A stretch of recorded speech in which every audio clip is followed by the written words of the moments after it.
Major League Baseball, it's going to be a good weekend here, and on Friday, some of those weather conditions that we watch out for. Yeah, sure, there's going to be some rain in the forecast, but primarily we are in hitting weather season as we are approaching the month of July. Now, again, being a fan for myself of the Philadelphia Phillies, I'm actually scared to handicap the game today between the Marlins and the Phillies because I don't even know. It might be the Lehigh Iron Pigs out here, which is the Phillies affiliate that might be playing this game tonight with how many injuries they have. But having said that, we'll handicap. We'll go over everything. Let's take a look here. First game we'll take a look at 8:10 p.m. tonight. It's going to be Cleveland. It's going to be Kansas City. Tristan McKenzie is on the mound for the Guardians. Marsh on the mound for Kansas City. And you might be looking at this number going like, man, Cleveland's one of the best teams in Major League Baseball. They can beat anybody. And a de facto pick 'em, which live at the FanDuel Sportsbook right now is a minus 118 price. A total that's listed at 9.5. McKenzie hasn't been that great this season. One of those pitchers I love to fade. So, Joe, will you be fading McKenzie today? Or are you taking a look saying, boy, I'm getting an unbelievable price on those Guardians. I'll just take them at any price at this point right now. Who cares who's on the mound?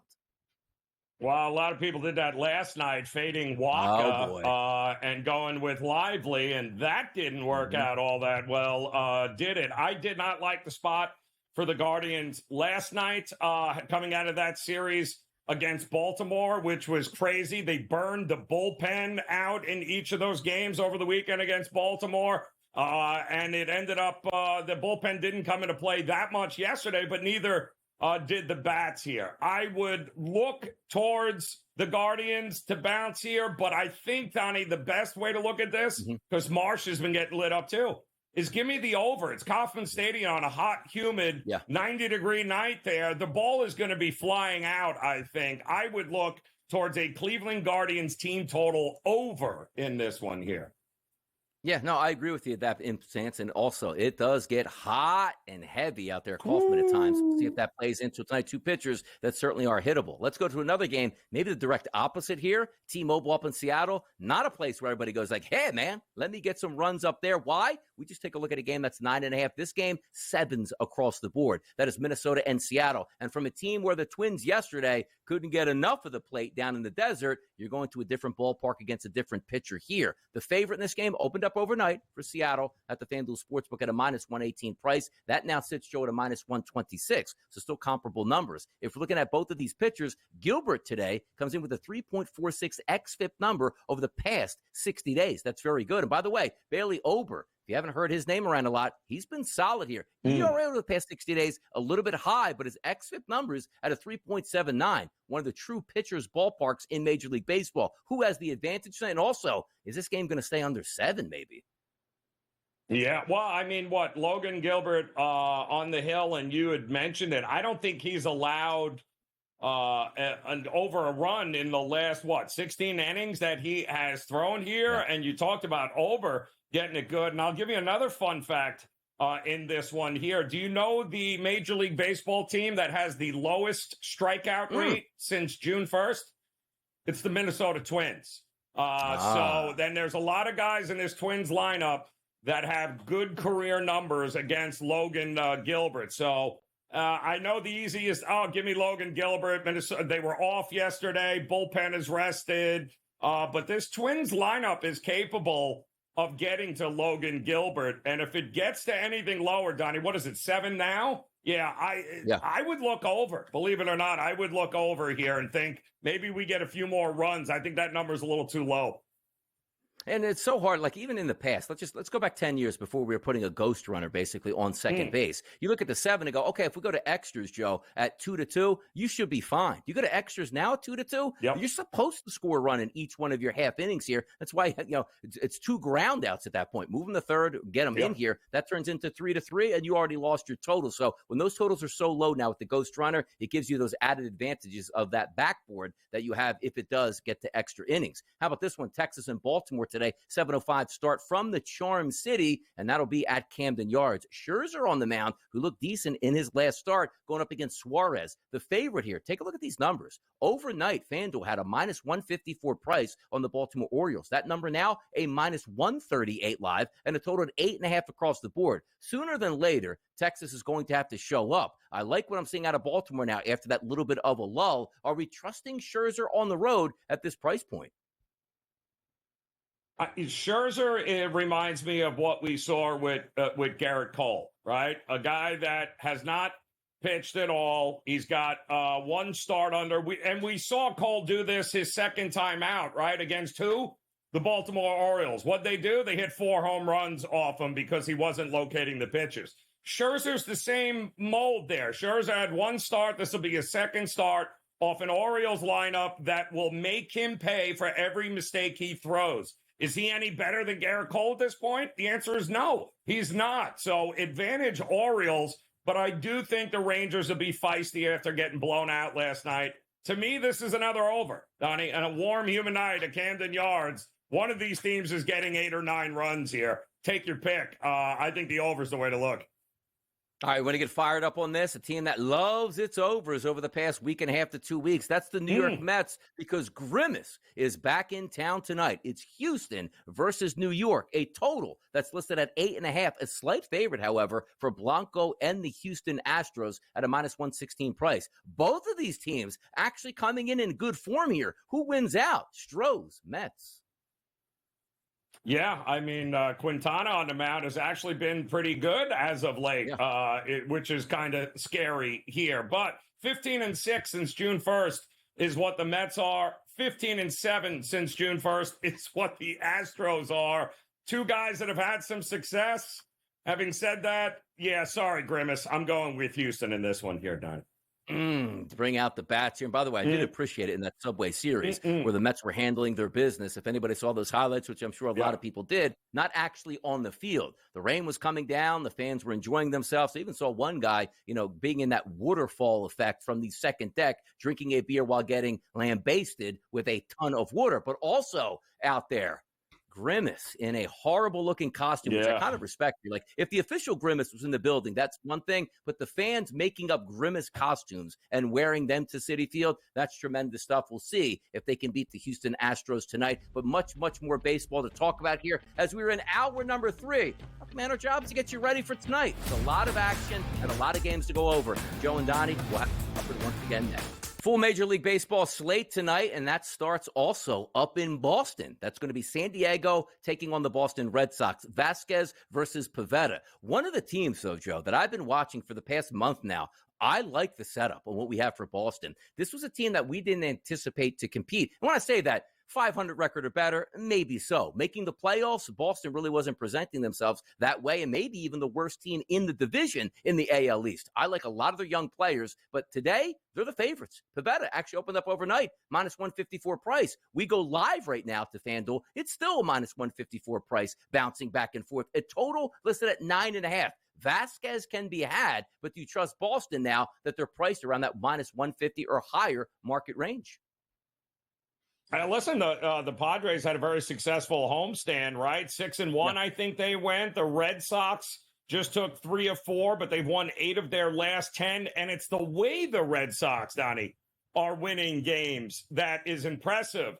And what I mean by that is they are absolutely not a long ball or not team. This is a team that manufactures runs. They steal bases. They play small ball. They push guys over. And Boston Fenway is a notorious over par. It's a hitter's ballpark here. And yet Boston is doing it via small ball and a good bullpen here. I think it's a fascinating matchup, but I trust the Boston bats more than I trust the Padres bats on the road here. So I think Boston is the right side here. I wouldn't even be opposed to lay the 1.5 with Boston here, because I think this first one gets out of hand. Yeah, no doubt about it. Looking for 10-plus runs in that game to cash in a ticket for the total. One of those guys probably in that equation is Rafael Devers, but a lot of good left-handed bats in the lineup today, and certainly they've been performing over the past month. Let's take a look and go down to Tampa in the Trop. It's going to be the Washington Nationals taking on the Tampa Bay Rays, 6:50 p.m. tonight. Favorite opened up around that 150 price. We're looking live. It's -156 now at the FanDuel Sportsbook, but a total that opened up at 7 has actually risen a half of a run up to 7.5. Parker, not a lot of statistics here for the left-handed pitcher for the Nationals. Zach Eflin here. We do know he's a veteran guy. At home this year, 31 innings pitched, a 2.90 ERA. It does get elevated a little bit with his xFIP number of 4.14, but a -150 plus price for Tampa Bay. Are we buying or selling on that one today, Joe? Well, I mean, give Kevin Cash and the Tampa Bay Rays a pretty, a thumbs up here, Donnie. Look over the last couple of weeks in the month of June, what this Tampa team has been able to do. I mean, they have turned it around, and mostly not because they have a great bullpen or because the starting pitching has been lights out. They're doing it because the bats have finally woken up. 7 of their last 10, they've won, and they're doing that because the hits are starting to come, especially at home here. I like both of these starting pitchers, although Washington has proved to be pesky. Call me crazy. I think this is a candidate for an under here tonight. 7.5. I think Parker and Eflin limit the big hits here, limit the long ball. It's not a great hitter's ballpark, Donnie. You know this. So I think maybe an under is not a bad way to look.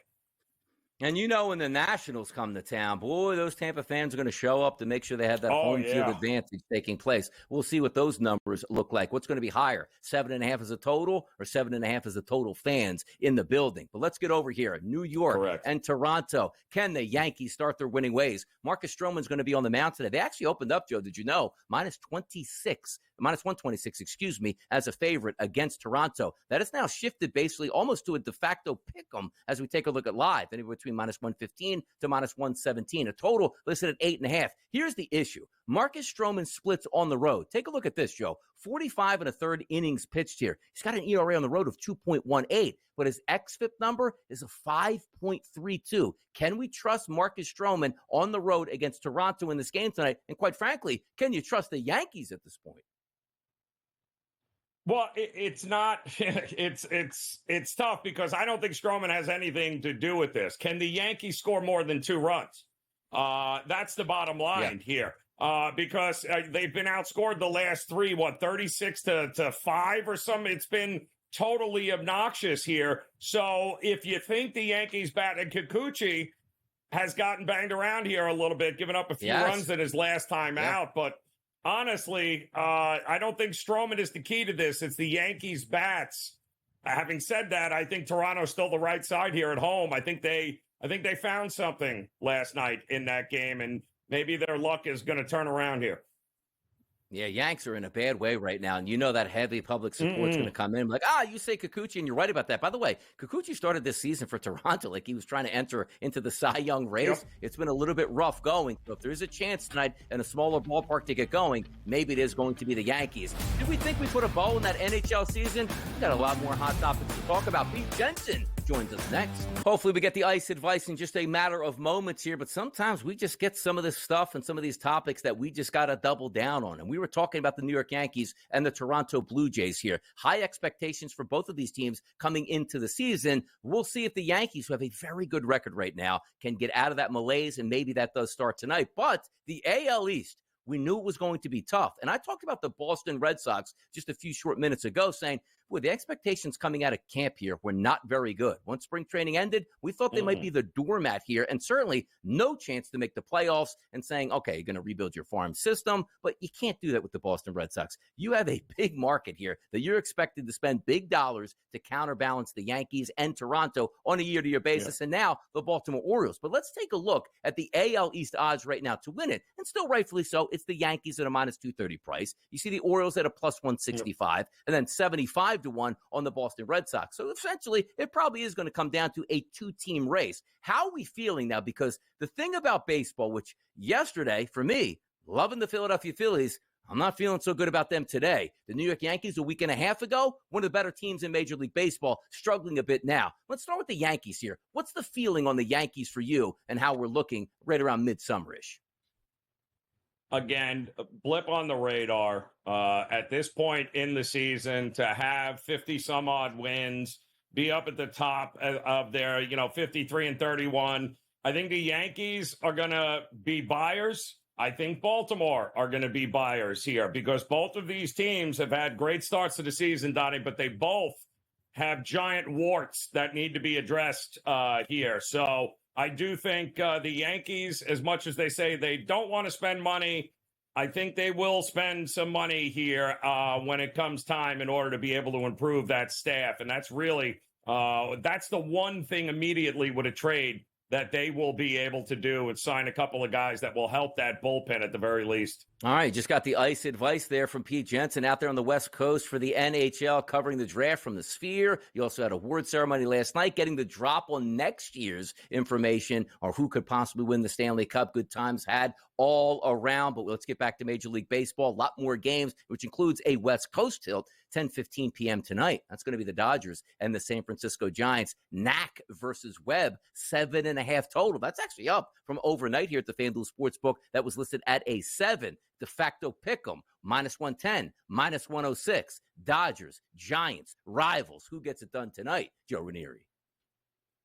Well, the San Francisco Giants have not won a series against the Dodgers since, I think, 2021, Donnie. But this might be their best shot to get off to a good start with their ace, Logan Webb, going up against the Dodgers, who are introducing their rookie right-handed pitcher, Lendon Knack, here tonight.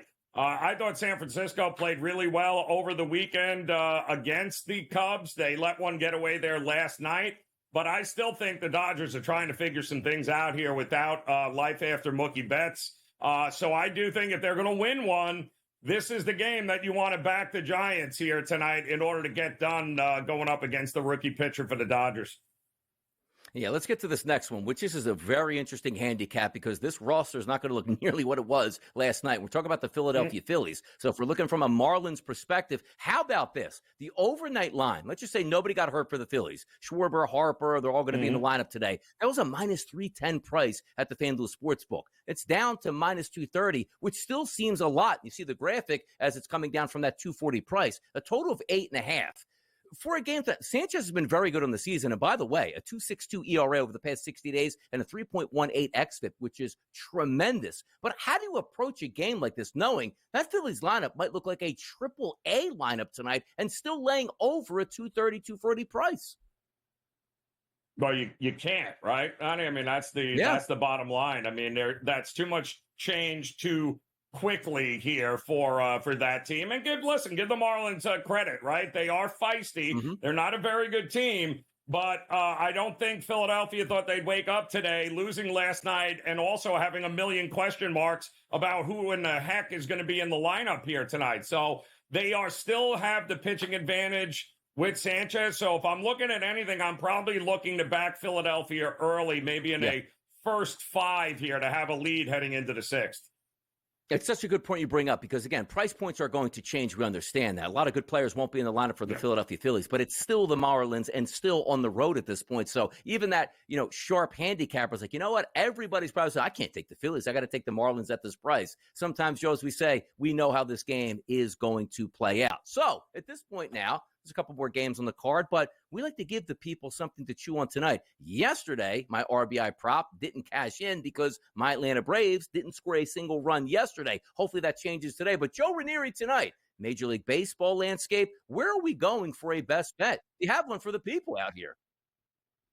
Yeah, I'm going to go to that Bay Area. I am going to go to the Giants, who I think this game means a lot more to them. They know the history. They have not been great against the Dodgers, but I think timing is everything. I think having Webb on the mound here tonight up against the Dodgers, he knows them very well. And the rookie coming to the mound in not exactly an easy place to play there. The Giant fans will be in full force, so will the Dodger fans.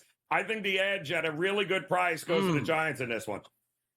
If I'm taking a look at this Major League Baseball card today, and again, I like to take a look at pitcher statistics here, generally from a 60-day window. Don't care what you did at the late parts of March or early parts of April. What are you doing for me now? The bottom 3 cards on my pitcher today with xFIPs above 5 over the past 60 days, regardless of where they pitch, Joe, home or away. Those 3 pitchers, Marcus Stroman, Dakota Hudson, and J.P. Sears. That's the Yankees, that's the Rockies, and that's the Oakland Athletics. So if I'm looking today and saying, Kikuchi did have an unbelievable start to the season, struggling a little bit as of late, I see that 8.5 and say sooner or later, those bats, yes, will start get going for the New York Yankees. But at the same time, I take a look at the Toronto Blue Jays here and say they'll be able to hit Stroman. Even though I told you his road split, he's got a very good ERA, that extra high X, which means fly balls will be in the air. Maybe George Springer woke up yesterday. Maybe Vladimir Guerrero was like, hey, before you trade me, let me get some extra RBI before I'm out of town. I think we get a total going over that 8.5 number between the Yankees and the Blue Jays, starting at 7:08, up in the 6.